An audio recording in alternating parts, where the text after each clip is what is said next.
अस्सलामुअलैकुम दोस्तों, मैं हूं इमरान और आप देख रहे हैं आसान टेक्नोलॉजी। दोस्तों, आसान टेक्नोलॉजी की तरफ से हमने माइक्रोसॉफ्ट वर्ड का ये कंप्लीट कोर्स शुरू किया है और जो चैप्टर नंबर 1 है इसको हमने कवर किया। अगर आपने ये वीडियोस नहीं देखे हैं तो आप हमारी इन वीडियोस को देख सकते हैं। आज का जो हमारा चैप्टर है चैप्टर नंबर 2 और बिल्कुल हमने माइक्रोसॉफ्ट वर्ड को एक बिगिनिंग लेवल से स्टार्ट किया था और फाइनली हम चैप्टर नंबर 2 पे पहुंच चुके हैं। चैप्टर नंबर 2 के अंदर हम बिल्कुल जो बेसिक कमांड्स होते हैं, जो बेसिक टॉपिक्स होते हैं माइक्रोसॉफ्ट वर्ड डॉक्यूमेंट के हवाले से, तो आज की वीडियो में हम कोशिश करेंगे कि हमने कट, कॉपी एंड पेस्ट को किस तरह यूज़ करना है। इसके साथ साथ मूविंग एंड कॉपिंग बिटवीन डॉक्यूमेंट्स, यानी हम एक डॉक्यूमेंट के अंदर या एक डॉक्यूमेंट से दूसरे डॉक्यूमेंट के अंदर हम टेक्स्ट को किस तरह कॉपी कर सकते हैं। सिलेक्शन टेक्निक पढ़ेंगे आज। बोल्ड, इटैलिक और अंडरलाइन, इसको हमने पिछली एक वीडियो में डिस्कस किया था, लेकिन फिर भी हम उसको रिकैप करेंगे। Font size and colour, character animation को पढ़ेंगे। टेक्स्ट को हाईलाइट करना, वो जो है आज की वीडियो में सीखेंगे। पैराग्राफ फॉर्मेटिंग, जो कि बहुत ही इम्पॉर्टेंट टॉपिक है। इस तरह पैराग्राफ का जो अलाइनमेंट है उसके हवाले से बात करेंगे। लाइन एंड पैराग्राफ स्पेसिंग के हमने किस तरह जो हमारा पैराग्राफ होता है उसका जो स्पेस है वो किस तरह हम इंक्रीज या डिक्रीज कर सकते हैं। इसके साथ साथ हम इंडेंटिंग पैराग्राफ्स के ऊपर बात करेंगे। टैब्स को डिस्कस करेंगे। बुलेट एंड नंबरिंग को डिस्कस करेंगे एंड बॉर्डर एंड शेडिंग को इस वीडियो के अंदर हम कवर करेंगे। तो आज का जो हमारा वीडियो है, इस वीडियो के अंदर जो टॉपिक्स हम कवर करेंगे, थोड़ा सा मैंने आपको इंट्रोडक्शन किया, लेकिन दोस्तों वीडियो शुरू करने से पहले अगर आप माइक्रोसॉफ्ट वर्ड को सीखना चाहते हैं तो हमारे इस चैनल को सब्सक्राइब करें। इंशाल्लाह इस चैनल की मदद से आप बहुत कुछ सीखेंगे। तो स्टार्ट करते हैं। दोस्तों, माइक्रोसॉफ्ट वर्ड के अंदर जो बुनियादी चीज़ें हैं उसमें कट, कॉपी एंड पेस्ट, आपने अक्सर नाम सुना होगा कि हम किस तरह टेक्स्ट को कट कर सकते हैं, फिर उसको पेस्ट कर सकते हैं, इस तरह टेक्स्ट को किस तरह कॉपी कर सकते हैं। तो उसके लिए फॉर एग्जांपल सबसे पहले हम कट को डिस्कस करते हैं कि हम किस तरह टेक्स्ट को कट कर सकते हैं। अब कट का जो कमांड है ये हम डिफरेंट पर्पसेस के लिए यूज़ करते हैं। फॉर एग्जांपल यहाँ से यहाँ तक ये जो टेक्स्ट है, मैं इसको यहाँ से ख़त्म करना चाहता हूँ। मुझे ये टेक्स्ट जो है वो नहीं चाहिए। जो हमारा कीबोर्ड है उसका जो कंट्रोल की है और एक्स जब हम दबाते हैं तो ये टेक्स्ट जो है ये यहाँ से डिसअपियर हो जाता है। ठीक है, अब एक तो आप इस मकसद के लिए यूज़ कर सकते हैं। आपने टेक्स्ट को ख़त्म करना है तो आप कट का कमांड यूज़ कर सकते हैं। दूसरा ये है कि फॉर एग्ज़ाम्पल यहाँ से यहाँ तक ये जो टेक्स्ट है, मैंने टेक्स्ट को सेलेक्ट किया और मैं चाहता हूँ कि इस टेक्स्ट को मैं यहाँ से कट करके किसी दूसरी जगह पे पेस्ट करूँ। तो मैं जस्ट कंट्रोल एक्स करके फॉर एग्ज़ाम्पल मैं इस टेक्स्ट को यहाँ पर ऐड करना चाहता हूँ, तो यहाँ पर जो पेस्ट है उस पेस्ट का जो कीबोर्ड शॉर्टकट है वो है कंट्रोल वी। तो आप देख सकते हैं कि यहाँ से हमने टेक्स्ट को कट किया और फिर नीचे यहाँ पर हमने टेक्स्ट को पेस्ट किया। ठीक है, इसके साथ साथ अगर आप टेक्स्ट को कॉपी करना चाहते हैं, कॉपी का मतलब ये है कि आप उसका एक नकल जो है वो बना के किसी जगह पे यूज़ करना चाहते हैं, तो उसके लिए हम कॉपी यूज़ करते हैं। जब हम टेक्स्ट को कट करते हैं तो वहाँ से वो टेक्स्ट कम्प्लीटली रिमूव हो जाता है। अब यहाँ पर आप देख सकते हैं कि वो टेक्स्ट अब यहाँ पे नहीं है।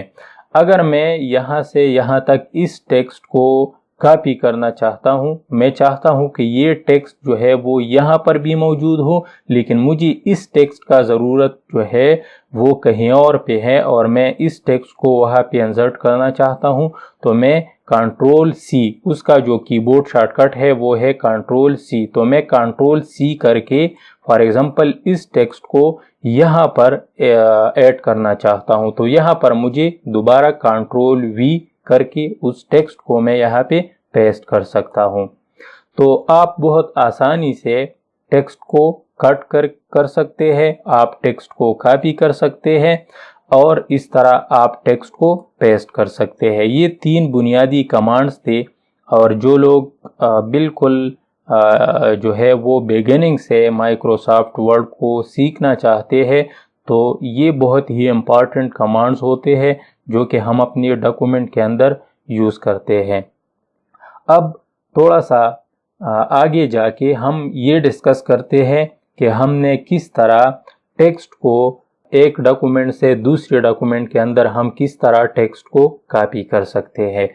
तो उसके लिए यहाँ पर फॉर एग्जांपल मेरे साथ ये डॉक्यूमेंट है, ठीक है, और इस डॉक्यूमेंट से मैं ये पैराग्राफ जो है वो कॉपी करना चाहता हूँ, बल्कि मैं यहाँ से यहाँ तक मैं इस टेक्स्ट को कॉपी करना चाहता हूँ और ये जो हमारा दूसरा डॉक्यूमेंट है, इस डॉक्यूमेंट के अंदर मैं इस टेक्स्ट को इंसर्ट करना चाहता हूँ। तो मैं क्या करूँगा, दोबारा वही सेम तरीका है। अगर आपने यहाँ से इस टेक्स्ट को मुकम्मल ख़त्म करना है तो आप इस टेक्स्ट को कट करें। अगर आप ये चाहते हैं कि यहाँ पर ये टेक्स्ट भी मौजूद हो और मैं उसका कॉपी बना के वहाँ पे पेस्ट करो, तो उसके लिए आप क्या करें कि बहुत सारे तरीके हैं। यहाँ से आप जब आप राइट क्लिक करते हैं तो आप देखिए कि आप यहाँ पर टेक्स्ट को कट कर सकते हैं, आप इसका कॉपी भी बना सकते हैं। तो फॉर एग्जांपल मैं कॉपी करता हूँ, ये तरीका मैंने आपको इसलिए बताया ताकि अगर आप कीबोर्ड के ज़रिए करना चाहते हैं, आप माउस के ज़रिए करना चाहते हैं, तो फिर आपको जो है कंफ्यूजन ना हो। तो मैं फिलहाल माउस का तरीका यूज़ कर रहा हूँ। मैं यहाँ से टेक्स्ट को कॉपी कर रहा हूँ और यहाँ पर जहाँ इस डॉक्यूमेंट में आप जहाँ पे इस टेक्स्ट को इंसर्ट करना चाहते हैं तो आप वहाँ पे क्लिक करें और फिर तो वहाँ से जो मैंने टेक्स्ट को कॉपी किया है अब यहाँ पर मैं पेस्ट करना चाहता हूँ, तो मैं यहाँ पर कंट्रोल वी करके उस टेक्स्ट को अपनी इस डॉक्यूमेंट के अंदर पेस्ट कर सकता हूँ। तो ये था कि किस तरह आप डिफरेंट डॉक्यूमेंट्स के अंदर वो आप टेक्स्ट को कॉपी कर सकते हैं। अब फॉर एग्जांपल आपने इस टेक्स्ट को बोल्ड बनाना है, इटैलिक बनाना है या अंडरलाइन बनाना है, तो इसके ऊपर तो ऑलरेडी हम बात कर चुके हैं, लेकिन फिर भी मैं इसको थोड़ा सा रिकैप करता हूँ। आप सबसे पहले टेक्स्ट को सेलेक्ट करें और फिर यहाँ से आप इसको बोल्ड कर सकते हैं, इटैलिक कर सकते हैं और अंडरलाइन कर सकते हैं, ठीक है। तो ये था टेक्स्ट को बोल्ड, इटैलिक और अंडरलाइन करने का तरीका। अब अगर आपने साइज को चेंज करना है तो आप यहाँ से साइज को चेंज कर सकते हैं। अब दोस्तों फॉर एग्जांपल अगर आपने इस टेक्स्ट को हाईलाइट करना है, ठीक है, तो आप टेक्स्ट को सेलेक्ट करें और यहाँ पर ये जो है हाईलाइट टेक्स्ट हाईलाइट कलर की ऑप्शन के ऊपर आप क्लिक करें तो आप इस टेक्स्ट को हाईलाइट कर सकते हैं। इसके साथ साथ अगर आप इसका कलर चेंज करना चाहते हैं, ठीक है, तो आप यहाँ से उसका कलर भी चेंज कर सकते हैं। फॉर एग्जांपल मैंने जो है यहाँ तक इसको हाईलाइट करना है, ठीक है। इसके साथ साथ मैं ये नीचे वाला जो पैराग्राफ है मैं इसका जो इसको हाईलाइट करता हूँ, ठीक है। तो आप इस तरह टेक्स्ट को हाईलाइट कर सकते हैं। अब अगर आपने फॉर एग्जांपल यहाँ पर कुछ चेंजेस किया अपने डॉक्यूमेंट के अंदर और आप जो है अपनी डॉक्यूमेंट को दोबारा वो चेंजेस आप नहीं चाहते और आप दोबारा उसी ओरिजिनल हालत में लाना चाहते हैं, तो उसके लिए हम अनडू का कमांड यूज़ करते हैं और उसका शॉर्टकट की है Ctrl+Z। तो फॉर एग्जांपल मैं बार बार जो है वो अनडू यूज़ कर रहा हूँ, ठीक है, इस तरह। तो आप इस तरह टेक्स्ट को अनडू कर सकते हैं। दूसरा जो मेन कमांड है वो है रीडू। रीडू का जो कमांड है वो है Ctrl+Y, ठीक है, Ctrl+Y, ठीक है। अब फॉर एग्जांपल यहाँ पर मैंने कुछ चेंजेस किया। फॉर एग्जांपल मैंने इस टेक्स्ट को कॉपी किया, फिर नीचे इस टेक्स्ट को पेस्ट किया। अब फॉर एग्जांपल मुझे ये जो मैंने चेंजेस किया ये मुझे नहीं चाहिए, ठीक है। तो उसके लिए मैं क्या करूँगा, Ctrl+Z दबा के मैं उसको जो है अनडू कर सकता हूँ। अगर आपने इसको रेडू करना है तो आप Ctrl+Y दबा के दोबारा जो है उसको रेडू कर सकते हैं। नेक्स्ट जाते हैं दोस्तों और पैराग्राफ फॉर्मेटिंग के ऊपर बात करते हैं कि हमने पैराग्राफ का फॉर्मेटिंग किस तरह सेट करना है, ठीक है। उसके लिए आप जिस पैराग्राफ का फॉर्मेटिंग करना चाहते हैं तो सबसे पहले आप उस पैराग्राफ को सेलेक्ट करें। फिर उसके बाद यहाँ पर आप देख सकते हैं हमारा जो रिबन है इसके ऊपर पैराग्राफ का ऑप्शन दिया गया है और नीचे ये एरो वाला जो निशान है इस निशान के ऊपर जब आप क्लिक करते हैं तो ये आपको पैराग्राफ फॉर्मेटिंग का एक न्यू डायलॉग बॉक्स वो नज़र आएगा। अब यहाँ से आप टेक्स्ट की अलाइनमेंट कर सकते हैं। फॉर एग्जांपल आप टेक्स्ट को सेंटर पे अलाइन करना चाहते हैं, राइट, लेफ्ट, जस्टिफाइड वगैरह, तो ये इसके अंदर बहुत सारी ऑप्शंस मौजूद है। आप अपनी टेक्स्ट का अलाइनमेंट यहाँ से कर सकते हैं। फिलहाल ये लेफ्ट पे लाइन है। इस तरह अगर आप राइट क्लिक करके पैराग्राफ के ऊपर क्लिक करें तो भी आप पैराग्राफ का फॉर्मेटिंग कर सकते हैं। फॉर एग्जांपल यहाँ पर मैं इसको राइट पे लाइन करना चाहता हूँ तो आप देख सकते हैं कि हमारा टेक्स्ट का अलाइनमेंट है वो राइट जो है राइट साइड पे उसका अलाइनमेंट हो चुका है। अगर आपने सेंटर पे करना है तो पैराग्राफ के ऊपर क्लिक करके आप यहाँ पर सेंटर पे टेक्स्ट को अलाइन कर सकते हैं। इसके साथ साथ आमतौर पर हम लेफ्ट अलाइनमेंट जो है वो करते हैं तो मैं दोबारा उसको चेंज करके ओके कर देता हूँ।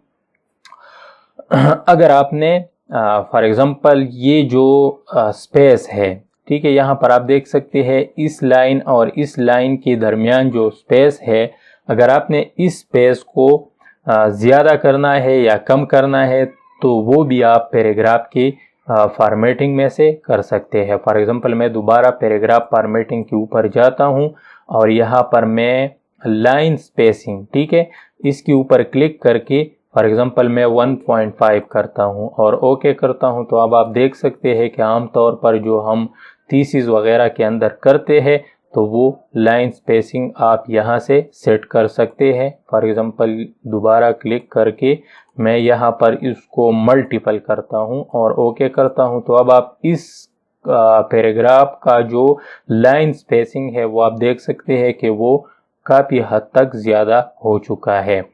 अब दोस्तों फॉर एग्जांपल मैंने यहाँ पे बुलेट्स इंसर्ट करना है तो उसके लिए सबसे पहले मैंने जहाँ तक बुलेट्स को यूज़ करना है तो मैं उसके लिए टेक्स्ट को सेलेक्ट करूँगा और फिर यहाँ पर आप इन बुलेट्स में से अपनी मर्ज़ी के मुताबिक वो इंसर्ट कर सकते हैं। जो भी आपको चाहिए तो आप यहाँ पर वो दे सकते हैं। फॉर एग्जांपल मैं ये वाला स्टाइल मुझे पसंद है तो मैंने इस तरह का बुलेट्स अपनी टेक्स्ट के अंदर इंसर्ट किया। अगर आपने यहाँ पे नंबरिंग इंसर्ट करना है, फॉर एग्जांपल मैं चाहता हूँ यहाँ से, ठीक है, आपने जो स्टाइल आपको पसंद आए, ABC वाला, 1 2 3 वाला या जो रोमन्स है, इनमें से आप अपनी मर्ज़ी के मुताबिक वो नंबरिंग दे सकते हैं। अब यहाँ पर ये जो स्टाइल है, ठीक है, ये बहुत ही इम्पॉर्टेंट है, ठीक है, क्योंकि माइक्रोसॉफ्ट वर्ड के अंदर जो है प्री डिफाइंड स्टाइल्स मौजूद है और आप इनमें से कोई भी स्टाइल को यूज़ करके आप इनमें से कोई भी स्टाइल को यूज़ कर सकते हैं। फॉर एग्जांपल मैंने इस टेक्स्ट को सेलेक्ट किया तो यहाँ पर बहुत सारी टेक्स्ट स्टाइल मौजूद है। ये नॉर्मल है, ठीक है, ये नो स्पेस, यानी आपके टेक्स्ट में जो स्पेस है वो ऑटोमेटिकली रिमूव करता है। फॉर एग्ज़ाम्पल यहाँ पर आप देख सकते हैं कि हमारा ये जो पैराग्राफ है और इनमें जितनी भी लाइंस है, इन लाइंस में बहुत ज़्यादा स्पेस है। तो मैं टेक्स्ट को यहाँ पर सेलेक्ट करके नो स्पेस के ऊपर क्लिक करता हूँ तो आप देख सकते हैं कि वो स्पेस ऑटोमेटिकली वो रिमूव हो चुका है। इस तरह आप हेडिंग्स की स्टाइल भी यहाँ पे मौजूद है, आप इनमें से कोई भी स्टाइल को यूज़ कर सकते हैं। जब आप नीचे क्लिक करते हैं तो इसके अंदर बहुत सारे प्री डिफाइंड स्टाइल्स मौजूद हैं, आप इनमें से कोई भी स्टाइल को यूज़ कर सकते हैं। अब यहाँ पे अगर आपने अपनी मर्ज़ी के मुताबिक स्टाइल बनाना है, फॉर एग्ज़ाम्पल मैं हेडिंग के लिए एक स्टाइल बनाता हूँ, यहाँ पे क्लिक करके मॉडिफाई के ऊपर क्लिक करता हूँ। अब इसको आप अपनी मर्ज़ी के मुताबिक नाम भी दे सकते हैं, for example my heading, okay. और यहाँ पर आप फ़ॉन्ट का स्टाइल भी जो है वो चेंज कर सकते हैं। फॉर एग्ज़ाम्पल मैंने इसके ऊपर क्लिक किया, यहाँ पर मैंने फ़ॉन्ट साइज़ को 16 किया और मैं चाहता हूँ कि वो बोल्ड हो और यहाँ पर मैं इसका कलर भी डिफ़ाइन कर सकता हूँ। फिर उसके बाद मैं ओके करता हूँ, ठीक है। तो अब यहाँ पर आप देखिए कि माई हेडिंग के नाम से हमने एक न्यू स्टाइल बनाया। अब हम इस स्टाइल को अपनी मर्ज़ी के मुताबिक यूज़ कर सकते हैं, यानी आप अपनी मर्ज़ी के मुताबिक स्टाइल्स भी बना सकते हैं और फिर उसको यूज़ कर सकते हैं। फॉर एग्ज़ाम्पल मैंने इस डॉक्यूमेंट के अंदर वो बॉर्डर इंसर्ट करना है तो वो मैं कैसे करूँगा। यहाँ पर मैं पेज लेआउट के ऊपर आता हूँ और पेज बॉर्डर के ऊपर क्लिक करता हूँ। तो यहाँ से आप बॉर्डर एंड शेडिंग को यूज़ कर सकते हैं। फॉर एग्ज़ाम्पल मैंने इस पूरी डॉक्यूमेंट में बॉर्डर को इंसर्ट करना है तो आप देख सकते हैं यहाँ पे बहुत सारी स्टाइल्स मौजूद है, आप इनमें से कोई भी स्टाइल को यूज़ कर सकते हैं, ठीक है। या अब आप देखिए कि हमारा जो डॉक्यूमेंट है उसके अंदर हमने बॉर्डर को इंसर्ट किया है। इस तरह आप इन बॉर्डर्स को उसका शेडो भी यहाँ पे सेट कर सकते हैं। मैंने शेडो के ऊपर क्लिक किया तो अब आप देख सकते हैं कि जो हमारा बॉर्डर है उसके साथ साथ यहाँ पर हमें एक शेडो भी नज़र आता है। अब अगर आपने पेज का कलर चेंज करना है, ये जो पूरा हमारा डॉक्यूमेंट है इसका अगर आपने कलर चेंज करना है तो आप पेज कलर के ऊपर क्लिक करके इनमें से कोई भी कलर वो यूज़ कर सकते हैं। अगर आपने इसके अंदर वाटर मार्क इंसर्ट करना है तो आप वाटर मार्क के ऊपर क्लिक करें, ठीक है। और फिर यहाँ पर फॉर एग्ज़ाम्पल ये जो है डू नॉट कॉपी, कॉन्फिडेंशियल, ठीक है, इनमें से आप कोई भी वाटर मार्क को यूज़ कर सकते हैं। अगर आपने कस्टम वाटर मार्क बनाना है, अपना बनाना है तो आप इसके ऊपर क्लिक करें, ठीक है। No water mark, picture water mark and then select picture. आप पिक्चर भी इंसर्ट कर सकते हैं। फॉर एग्ज़ाम्पल मैं यहाँ पर ये वाला, ठीक है, ओके एंड देन अप्लाई। तो इस तरह आपके डॉक्यूमेंट के अंदर वो वाटर मार्क जो है वो इंसर्ट हो जाएगा। अगर आपने रिमूव करना है आप रिमूव के ऊपर क्लिक करके वाटर मार्क को रिमूव कर सकते हैं। फॉर एग्ज़ाम्पल मैंने इसके ऊपर क्लिक किया डू नॉट कॉपी के ऊपर, ठीक है। तो अब यहाँ पर आप देख सकते हैं डू नॉट कॉपी का जो वाटर मार्क है वो यहाँ पे मैंने इंसर्ट किया है, ओके। कस्टम वाटर मार्क के ऊपर क्लिक करते हैं और यहाँ पर मैं आसान टेक्नोलॉजी, ठीक है, और ओके करके अप्लाई करता हूँ। तो इस तरह आप वाटर मार्क को इंसर्ट कर सकते हैं। दोस्तों आज की वीडियो में हमने जो चैप्टर नंबर 2 था और जो हमने यहाँ पे टॉपिक्स दी थी उन टॉपिक्स को हमने कवर किया। नेक्स्ट वीडियो में हम इंशाल्लाह बात करेंगे चैप्टर नंबर 3 के अंदर, जो कि आपका जो पेज है इनमें बहुत सारी चीज़ें जो है वो पेज से रिलेटेड है, स्पेलिंग एंड ग्रामर है और इस तरह page break, page orientation, page margin, तो इन चीज़ों को हम नेक्स्ट वीडियो में डिस्कस करते हैं। दोस्तों वीडियो अगर आपको अच्छी लगी है तो आप उसको अपने दोस्तों के साथ शेयर कर सकते हैं और हमारी इस चैनल को सब्सक्राइब करें। नेक्स्ट वीडियो में फिर मिलते हैं। अल्लाह हाफ़िज़।